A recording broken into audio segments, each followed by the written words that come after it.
Tai yra, kaip psichologinės operacijos yra vykdomas su nieko neįtariančia publika.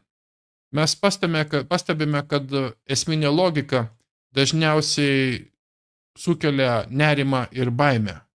Ir visiški melai magiškai transformuojasi į tiesas.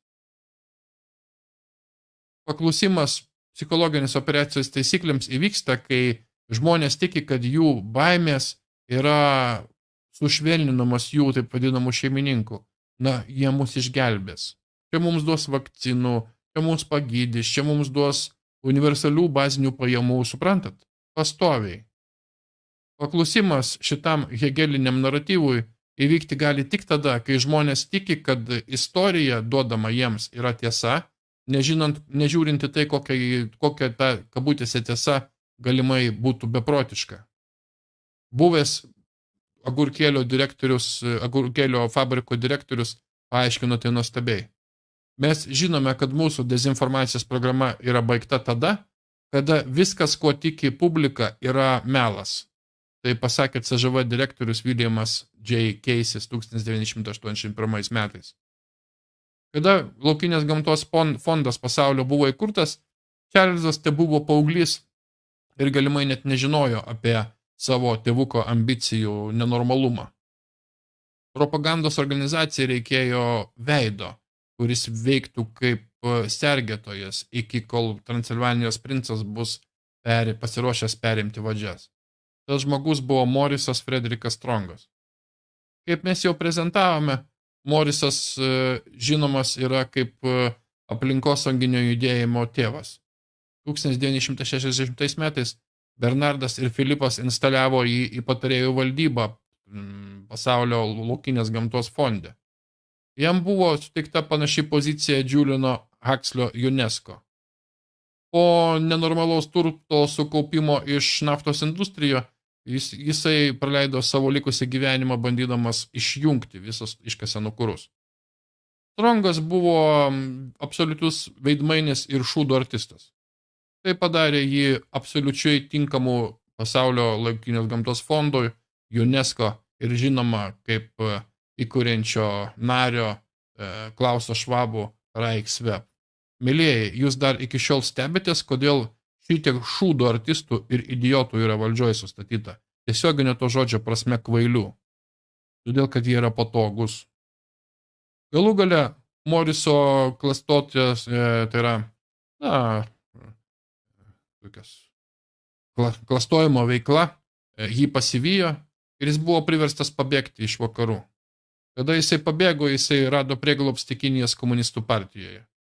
Kinija nebuvo užsienio šalis Morisų, dėl to, kad jisai lankėsi pas savo maoistinę tetulę Anna Louise Strong ir galų gale buvo susitikęs ir su pačiu Mao Zedunu.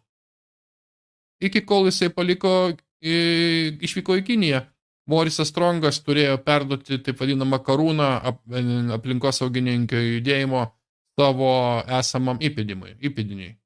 Čarlzas dabar buvo pakankamai subrendęs priimti šitą milžinišką atsakomybę.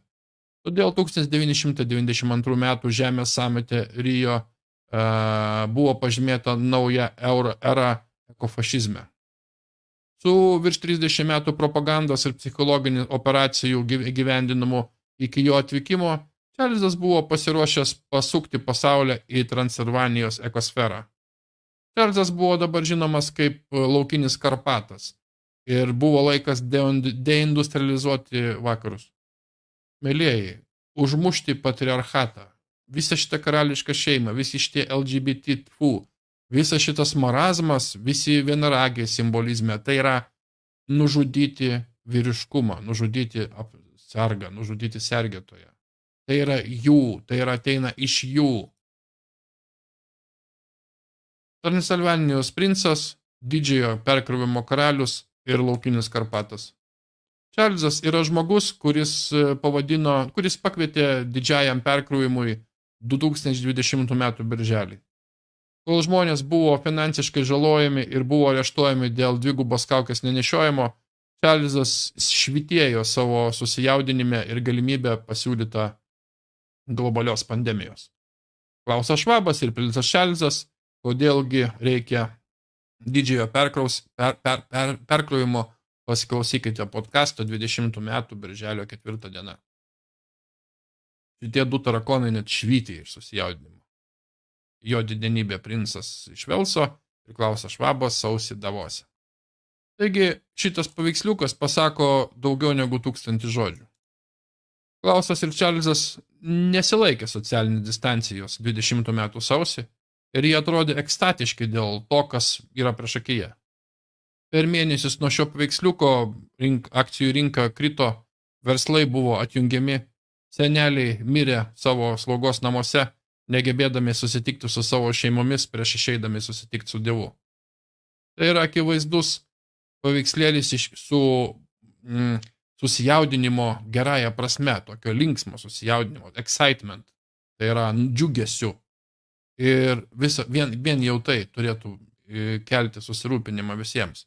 Kodėlgi šitie 2 šūdo gabalai, atsiprašau, bet džiūgauja čia. Taigi, didžiojo perkrovimo iniciatyva yra ekonominio atsigavimo planas iškeltas Pasaulio ekonomikos forumo atsakant į COVID-19 pandemiją.